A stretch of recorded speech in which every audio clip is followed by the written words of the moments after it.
Hello everyone, नमस्ते सबैजनालाई। म चाहिँ आज कलङ्कीमा रहेको किड्स पसलमा गएको थिएँ। मेरो बाबुको लागि चाहिँ लिटो स्यालेक्सहरू सकिरहेको थियो, अनि त्यही भएर गएको थिएँ। म यहाँ चाहिँ नपाउने सामान भनेको केही पनि छैन, सबै पाइन्छ होइन।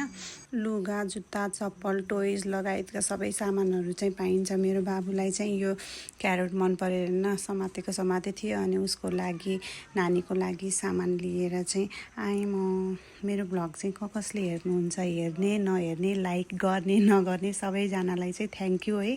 अनि घरमा आएर चाहिँ बाबुलाई कुन बेला गाडी खेल्नु भएको थियो, ऊ चाहिँ खोलेर खेल्न थालिहाल्यो है।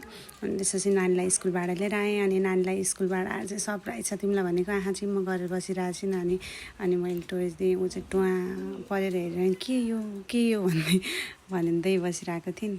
अनि म लागेँ नानी बाबुलाई खाजा बनाउन। खाजामा चाहिँ आज मैले कोदालीको प्यानकेक लिएर बनाएँ। यो प्यानकेक चाहिँ बच्चाहरूलाई बनाएर दिनको लागि छिटो पनि, सजिलो पनि, अनि मन पनि पराउँछन् होइन। अनि मैले चाहिँ यसमा घिउ राखेर प्यानकेक बनाएर दिएँ। आज चाहिँ पानी परेको भएर चाहिँ बच्चाहरूलाई कहीँ लगेन। अनि त्यसपछि खाजासाजा खानुतिर होमवर्क गराएर यस्तै गरेर बित्यो मेरो आजको दिन। By by.